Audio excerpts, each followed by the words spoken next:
হিন্দু খ্রিস্টান জৈন পারাসি সিবরি সাই গুজরাটি মারাঠি কুচবিহারি বিহারি বাঙালি তাম পৃথিবীতে 3.5 থেকে 4.5 হাজার যত ধর্মের মানুষ আছে, এমন পৃথিবীর কোন ধর্ম বই পুস্তক নেই একটা অক্ষরে 10টা করে নেকি হয়।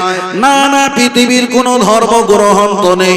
আমার আল্লাহ নবী বলেছেন কোরআন শরীফের একটা অক্ষর পাঠ করলে আমার আল্লাহ 10টা করে নেকি দেয়।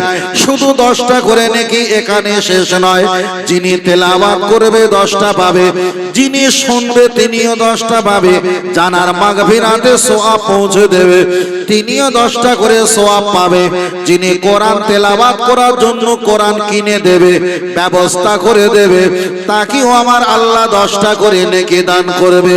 ও বাবাজিরা, আমি এখানে বোঝাতে চেয়েছি তাহলে আমার আল্লাহর কোরআন তেলাওয়াত যদি একটা অক্ষর পাঠ করা হয় আশারাতুন হাসানা, আমার আল্লাহ প্রত্যেকের 10টা করে নেকি তার নামায় আমালে দান করে দেয়।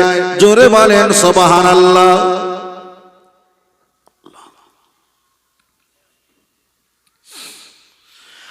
আল্লাহর কোরআন তেলাওয়াত যদি একটা অক্ষর পাঠ করা হয় 10টা করে নেকি পাওয়া যায়।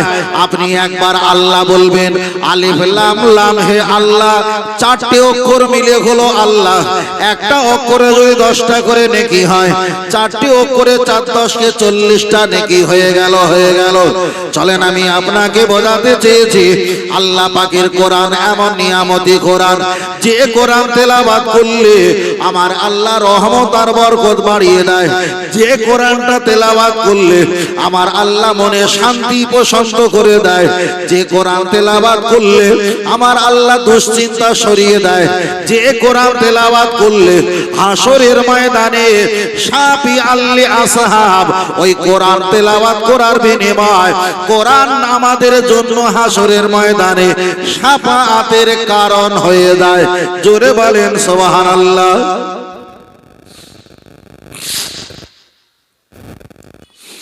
আমরা যারা সমাজে বসবাস করি অনেক আমরা ইংরেজি পড়তে পারি না, মোবাইল দেখে আমরা অনেকে ইংরেজি শিখেছি, অনেকে বাংলা পড়তে পারে না কিন্তু অনেকে চেষ্টা করে বাংলা পড়া শিখেছে।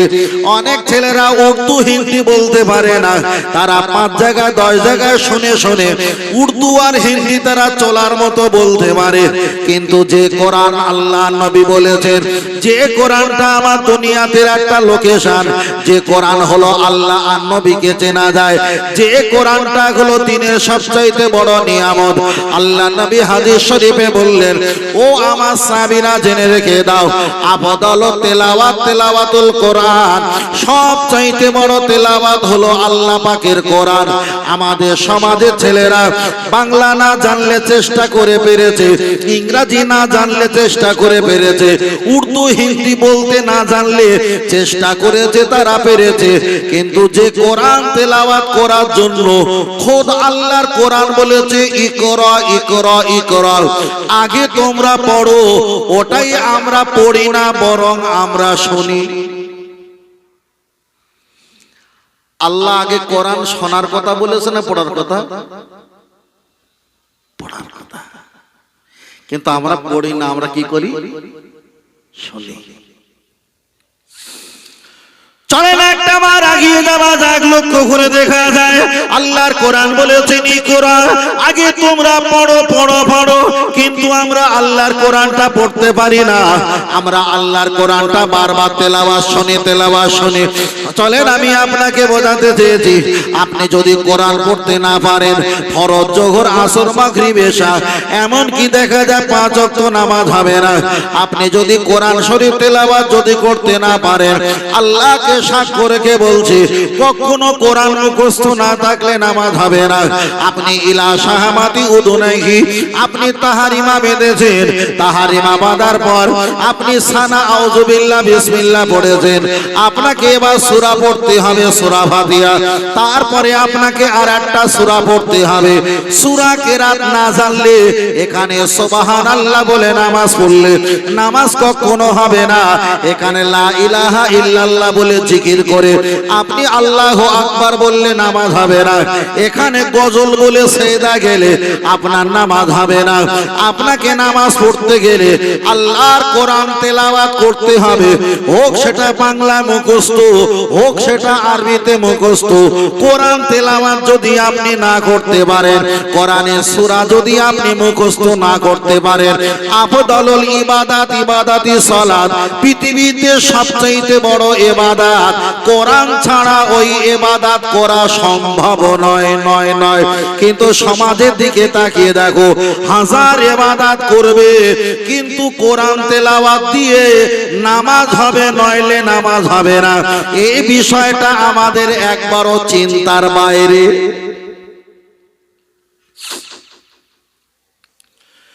চলেন আমি আপনাকে বোঝাতে চেয়েছি, ইমাম সাহেব এশার 4 রাকাত নামাজ পড়িয়ে দিয়েছে। আপনি যদি সূরা কেরাত না জানো আর বাদ বাকি নামাজ আপনার কিন্তু হবে না।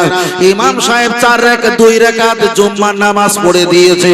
আপনি যদি আর সূরা কেরাত না জানো আর কোনো ওয়াক্তে রাকাত নামাজ আপনার কিন্তু হবে না। ইমাম সাহেব সকালের ফজরের নামাজ 2 রাকাত পড়ে দিয়েছে। আপনি যদি সূরা কেরাত না জানো আপনার কিন্তু সুন্নাত নামাজ হবে না। ইমাম সাহেব জোহরে 4 রাকাত নামাজ পড়ে দিয়েছে। আপনি যদি সূরা কেরাত না জানো তাহলে সুন্নাত নফল এ নামাজ গুলো হবে না হবে না। ইমাম সাহেব ফরজ নামাজ পড়িয়ে দিয়েছে, বাদ বাকি আপনাকে একা একা পড়তে হবে। তাই আল্লাহর কোরআন জানিয়ে দিয়েছে, ইকরা ইকরা, আগে পড়ো পড়ো পড়ো। তাই নবী আমার হাদিস শরীফে বললেন, তলাবুল ইলমি ফরিদাতুন আলা কুল্লি মুসলিমিন আল মুসলিমা। পৃথিবীর যত ইমানদার মুসলমান আছে প্রত্যেককে আমি রাসূল ঘোষণা করে দিলাম, প্রত্যেককে ইলমে শিক্ষা করা, কোরআন শিক্ষা করা ফরজ। জোরে জোরে বলেন সুবহানাল্লাহ।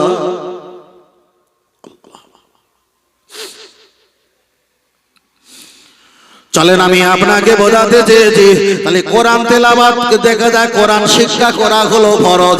এখানে একটু মারপেজ ভালো করে খেয়াল রাখবেন, কোরআন শিক্ষা করা ফরজ কিন্তু কোরআন তেলাওয়াত করা হলো নফল।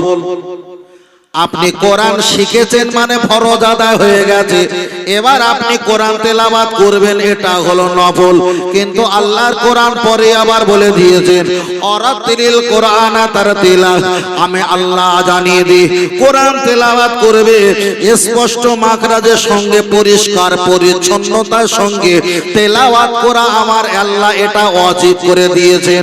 ও বাবাজিরা ভালো করে খেয়াল করে রাখবেন, আমাদের সমাজের মেয়েরা, আমার মায়েরা, আমার বোনেরা, ওরা 10 খতম 20 খতম 5 খতম 6 খতম করে। খতম করতে হবে এটা আমি বলছি না, 10 খতম নিয়ে কখনো জান্নাত পাওয়া যাবে না, 50 খতম নিয়ে জান্নাত পাওয়া যাবে না। কিন্তু নামাজ পড়তে গেলে কমপক্ষে 5টা সূরা প্রয়োজন আছে। আপনি যদি 5টা সূরা মুখস্থ না করেন, 1000 খতম করেও নামাজ পড়া সম্ভব। আওয়াজ একটু ওই বেসটাকে শুরু করে দিলে আমার আর গলা টানবে না। আর এই মনিটরটা শুধু একটু বাড়িয়ে দাও, আর কিছু হবে না। ঠান্ডা 2 দিন পড়েছে, মানতে হবে। আল্লাহ আকবার। আল্লাহ, আমার কথা বুঝতে পারছেন বাবু? চলে চলেন আমি আপনাকে বোঝাতে চেয়েছি, লক্ষ্য করে দেখা যায় তাহলে কোরআন তেলাওয়াত করতে গেলে, কোরআন তেলাওয়াত করতে গেলে আপনাকে নামাজ পড়তে গেলে কমপক্ষে 5টা সূরা মুখস্থ করতে হবে।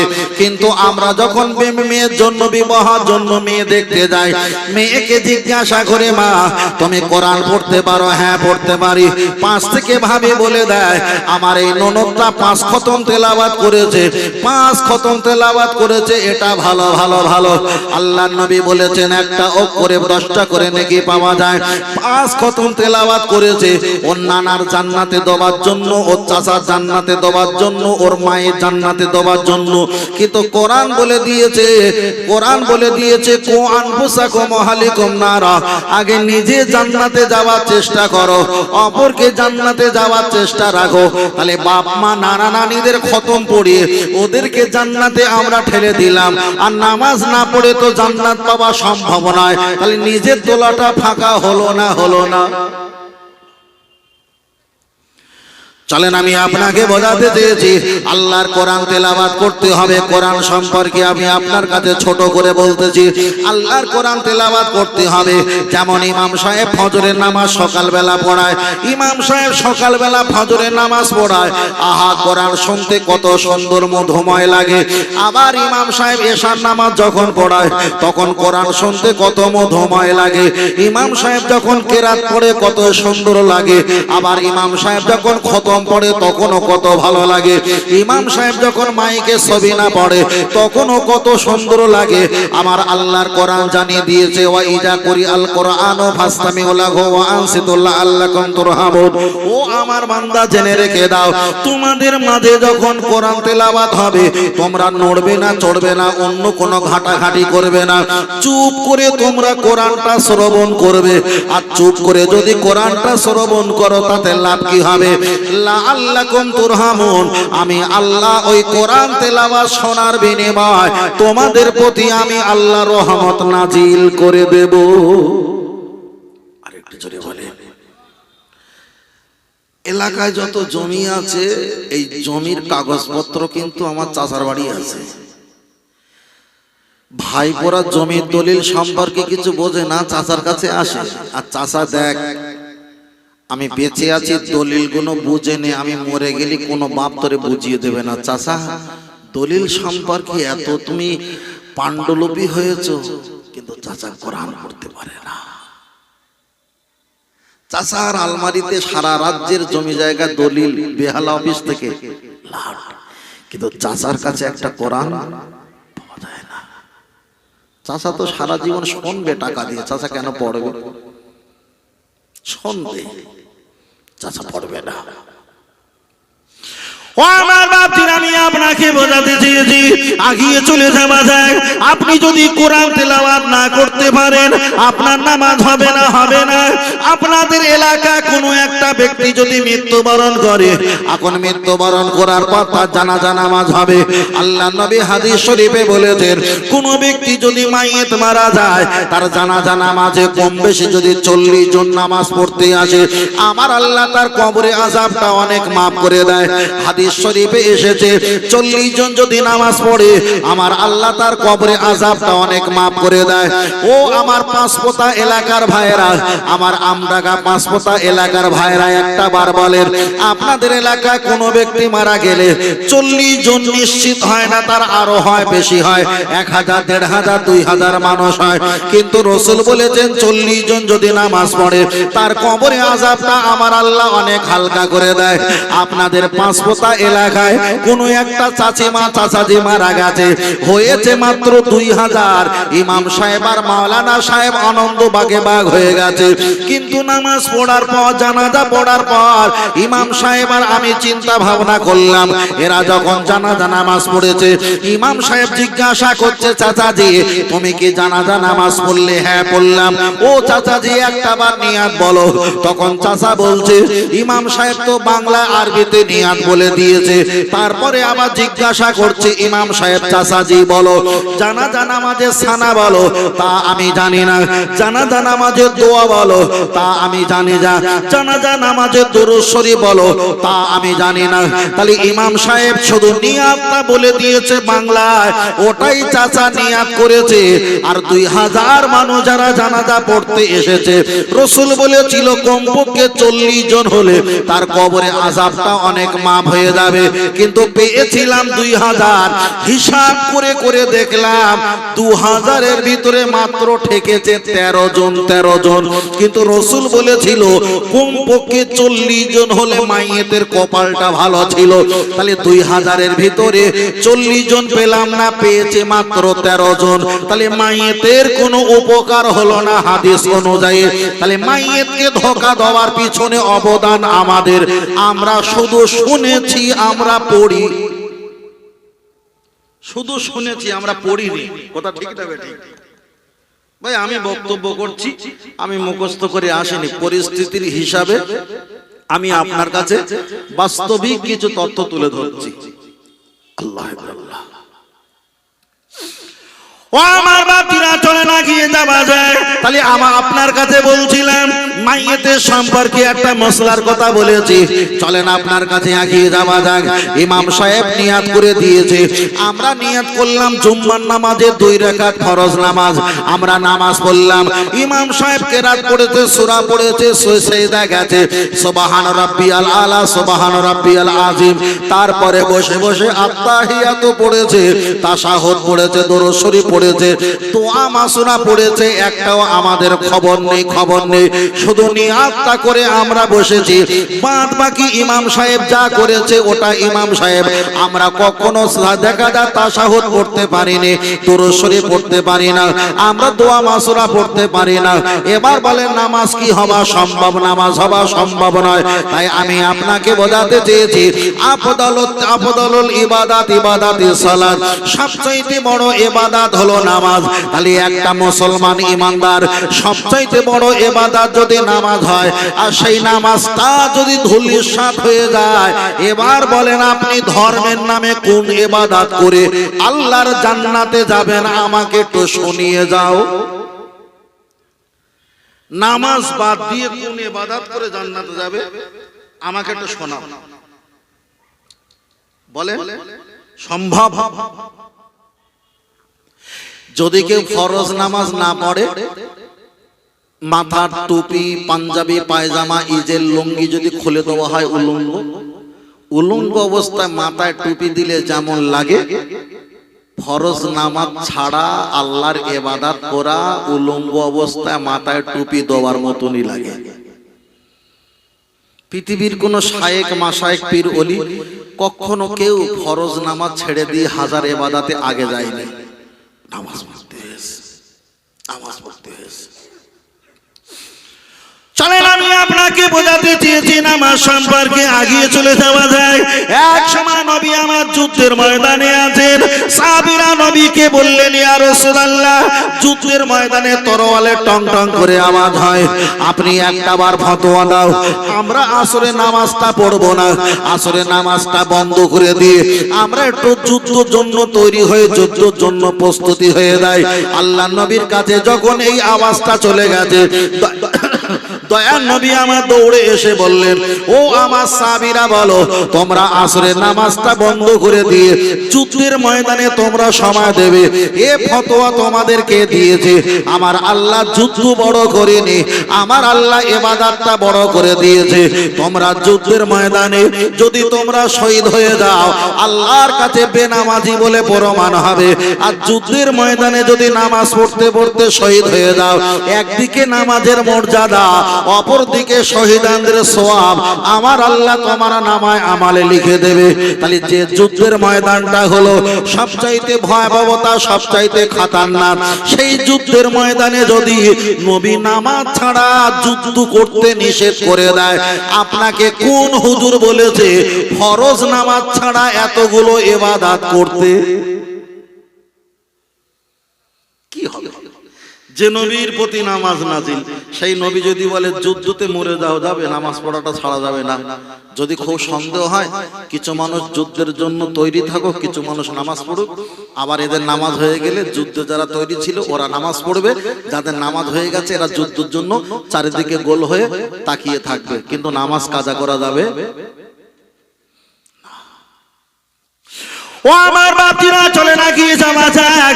আপনার টাকা নিয়ে হজ করো না, আপনার টাকা নিয়ে যাকাত দিও না, আপনার টাকা নিয়ে ফিতরা দিও না, আপনার টাকা নিয়ে কুরবানি দিও না, আপনার টাকা নিয়ে হজ করো না, টাকা নিয়ে দান ধান করো না। গরিব যদি হও, আপনি যাকাতের মাল, ফিতরার মাল, কুরবানি মাল নিতে পারো, কিন্তু টাকা নিয়ে হজ করো না, টাকা নিয়ে যাকাত দিও না, টাকা নিয়ে ফিতরা দিও না, টাকা নিয়ে ধার করে কুরবানি দিও না।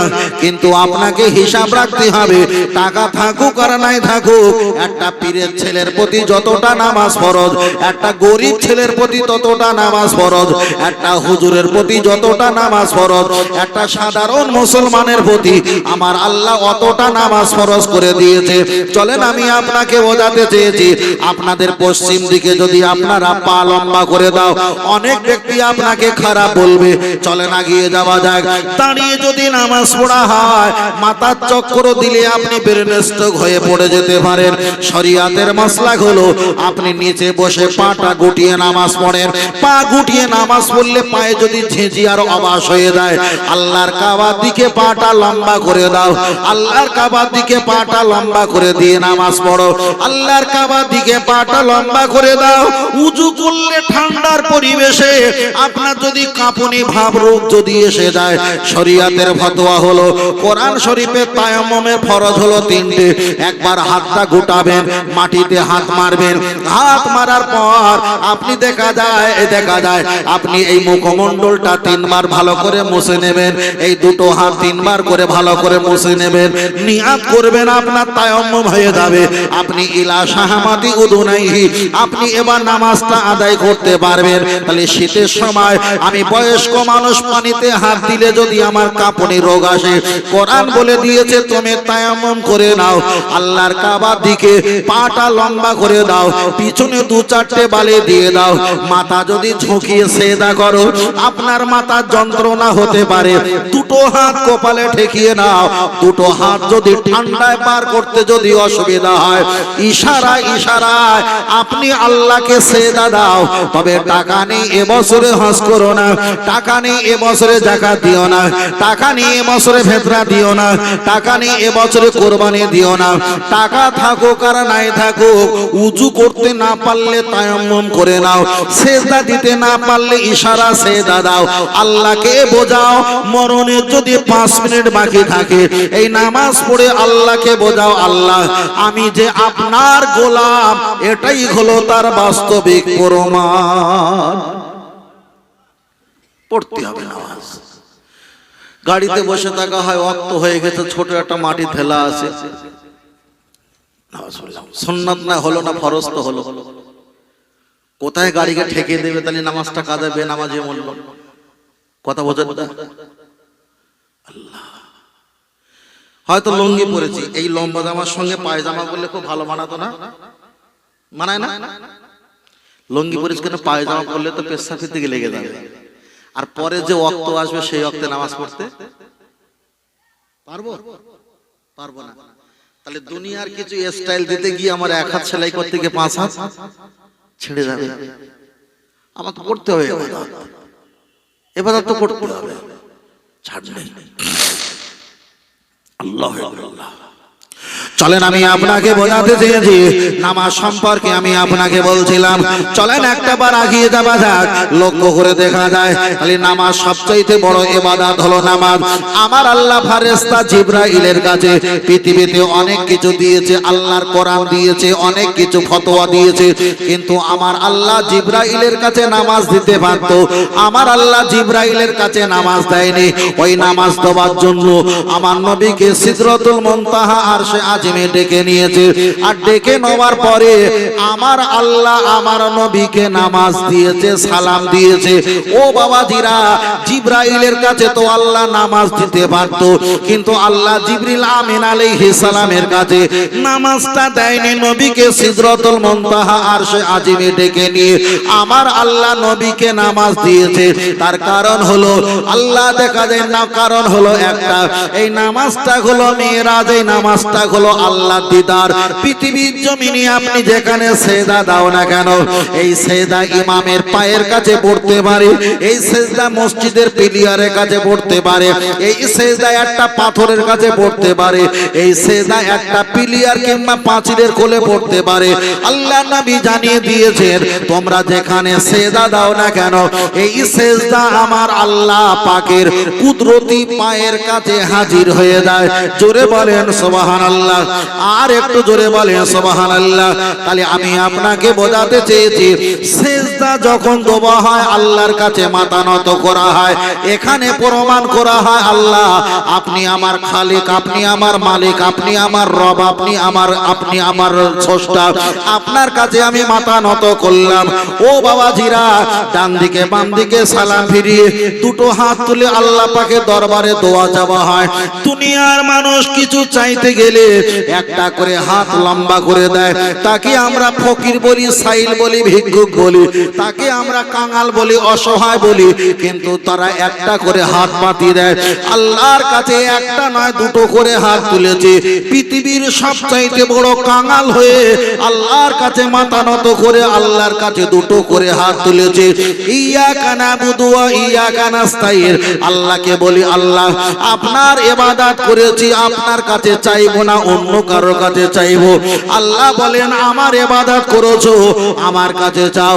যারা আমার কাছে চায় না, আমি আল্লাহ বড় রাগান্বিত হয়ে যায়।